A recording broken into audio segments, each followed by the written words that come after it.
isso, no outro lado do mundo, os orientais tratavam também de inventar suas próprias formas de fazer teatro. Os japoneses inventaram o no e o kabuki, que existem até hoje. Nessas duas formas de teatro, a natureza é o elemento principal, e as histórias falam sobre animais existentes ou imaginários, e também sobre o fogo, a água, o ar e o trovão. Como na Grécia as mulheres não podiam representar e os homens faziam todos os papéis, as roupas eram feitas com muitos enfeites e detalhes, e as máscaras eram belíssimas. Os japoneses ficaram craques também num outro recurso precioso, a maquiagem. Até tintas especiais foram inventadas, só para o teatro.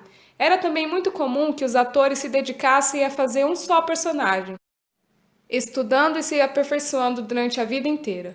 Algumas peças do teatro no e do kabuki continuam a ser representadas sem nenhuma modificação. São histórias eternas que os atores contemporâneos fazem questão de ensinar da mesma forma que os atores faziam no passado, mantendo assim uma tradição de mais de 1000 anos. Dessa época até os dias de hoje, muita coisa mudou no Oriente e também no Ocidente. Os meios de comunicação tiveram uma grande evolução. Foram inventados o telefone, a televisão, o computador e os satélites. O mundo inteiro está em contato e as pessoas que se interessaram por teatro e trabalham nessa área podem facilmente pesquisar o passado e trocar ideias com artistas de outros países. Hoje, há várias maneiras de representar a montagem de peças do teatro grego, de Shakespeare, no e kabuki. Enfim, se faz teatro como antigamente, no mesmo tempo que novas formas de representações são pesquisadas. Os profissionais de teatro trabalham cuidadosamente cada detalhe de uma peça. Para isso, existem pessoas que se especializam em fazer iluminação, outras que só se preocupam com o cenário, outras com o figurino, outras ajudam a preparar os atores com exercícios para a voz, para o corpo e para a interpretação. As grandes montagens envolvem uma equipe de iluminadores, cenógrafos, figurinistas, músicos, diretores, atores e outros profissionais, todos trabalhando juntos para chegar a um só resultado: encantar o público com a magia do teatro.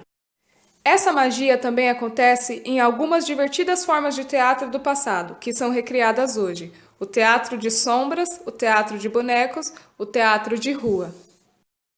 O medieval dos saltimbancos acabou tomando uma forma curiosa no século XX. Existem muitas pessoas que se dedicam exclusivamente para criar montagens para apresentar nas ruas. Para isso, esses grupos se utilizam muitas vezes das técnicas circenses, como a perna de pau, o malabarismo, as cenas exageradas, coloridas e exuberantes. E é claro, muita música e muita dança. Como as apresentações são feitas nas ruas e praças, em geral não se cobra ingresso, os atores costumam passar um chapéu, recolhendo doações da plateia. As pessoas colocam no chapéu sua contribuição, que muitas vezes é dada em dinheiro, mas que pode vir também na forma de bilhetinhos, flores ou qualquer outra coisa que expressa o agradecimento do público aos artistas. Um dos pontos interessantes do teatro de rua é a sensação de proximidade entre a plateia e os atores. Também é interessante o fato de que os atores procuram sempre adaptar as peças a novos espaços, já que as mesmas histórias muitas vezes são representadas em diferentes ruas, praças e cidades. Algumas cidades organizam grandes festivais de teatro de rua. Os passantes, indo para o trabalho, para casa ou para a escola, com certeza ficam maravilhados com esse espetáculo tão original.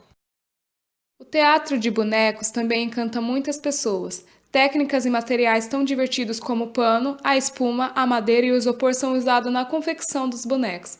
Para dar a esses bonecos vida e voz de ator e de personagem é necessário muito treino e dedicação. Marionetes, bonecos de vara, o teatro negro e o teatro de sombras. Cada técnica possui seu segredo que deve ser dominada pelo titiriteiro, que é o artista que manipula os bonecos. O titiriteiro geralmente não pode aparecer, fica agachado ou escondido atrás dos palcos pequenos, que são construídos especialmente para essas apresentações. Ou então, se veste de preto e fica no escuro na frente de uma cortina preta, e só os bonecos se destacam. Teatro de bonecos atrai especialmente as crianças, mas é feito também para adultos.